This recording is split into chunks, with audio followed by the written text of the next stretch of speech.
नमो नमः। आज हम समास के जो हमारे दो भेद रह गए हैं उनके बारे में बात करेंगे।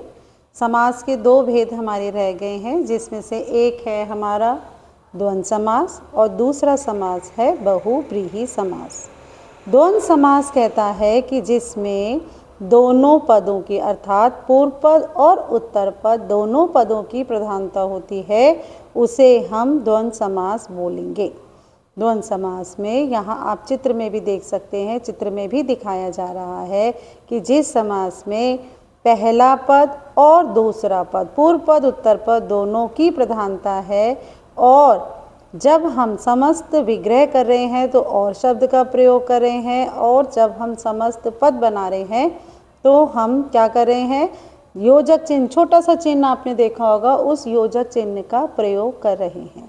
उदाहरण देखेंगे, माता पिता, माता और पिता, राजा रानी, राजा और रानी, सुख दुख, सुख और दुख, लाभ हानि, लाभ और हानि। तो ये हमारे उदाहरण हैं द्वंद्व समास के।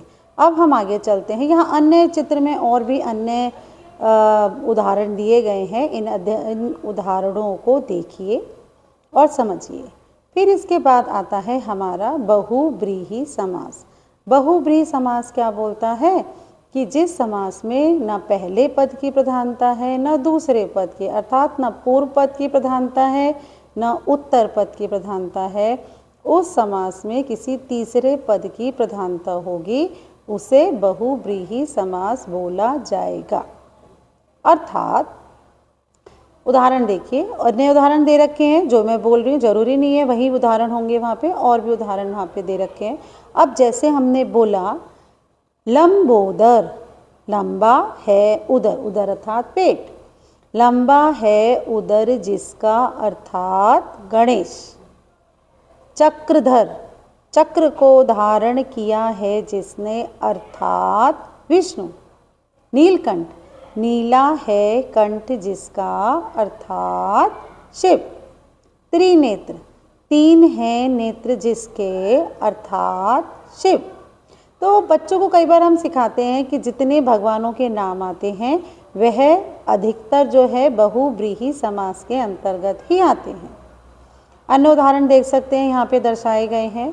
अब मान लीजिए मेरे पास एक प्रश्न पूछा, एक प्रश्न मैं पूछती हूँ कि चंद्रमुख और चंद्रमुखी, एक शब्द है चंद्रमुख, दूसरा है चंद्रमुखी, कौन सा समास होंगे? तो आप ध्यान से देखिए, चंद्रमुख, चंद्रमुख की बात करेंगे अर्थात चंद्रमा के समान मुख, कि मुख कैसा है? चंद्रमा के समान।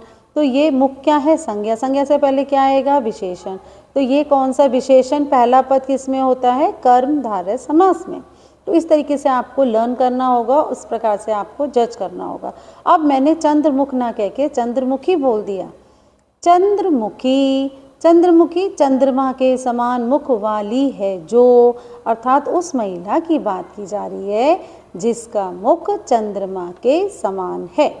तो ये कौन सा समास है? बहुव्रीहि। इसी प्रकार से और उदाहरण देखेंगे, जैसे पीतांबर। कुछ समास हैं जो एक नहीं दो समासों के अंतर्गत आते हैं, लेकिन उनका समस्त विग्रह बिल्कुल सही होना चाहिए। अब जैसे मैंने बोला पीतांबर, पीतांबर कर्मधारय समास भी है और बहुव्रीहि भी है। अब कर्मधारय कैसे है? पीतांबर, पीले हैं वस्त्र जो, अर्थात अंबर अगर पीला है, अंबर अर्थात वस्त्र, पीला है जो अंबर, कर्मधारय। पीले हैं जिसके अंबर, अर्थात उस व्यक्ति के बारे में बात की जा रही है जो पीले कपड़े पहनता है। कौन है वो? श्री कृष्ण। तो ये क्या हो गया? बहुव्रीहि समास। तो इस प्रकार से समासों का अध्ययन आप मेरी वीडियोस को देखकर करेंगे। समास क्या होता है, पूर्व पद क्या है, उत्तर पद क्या है, समस्त पद क्या है, समस्त विग्रह क्या है, समास के कितने भेद हैं, फिर भेदों में भी 6 भेदों में भी किस किस समास की क्या परिभाषा है, क्या उदाहरण है, कैसे उनको समस्त पद बनाया जाता है, कैसे समस्त विग्रह कराया जाता है। तो ये सारा मेरी वीडियोस में दे रखा है। आशा करती हूँ आप उन वीडियोस को देखेंगे और उनसे अपना अभ्यास भी करेंगे। धन्यवाद।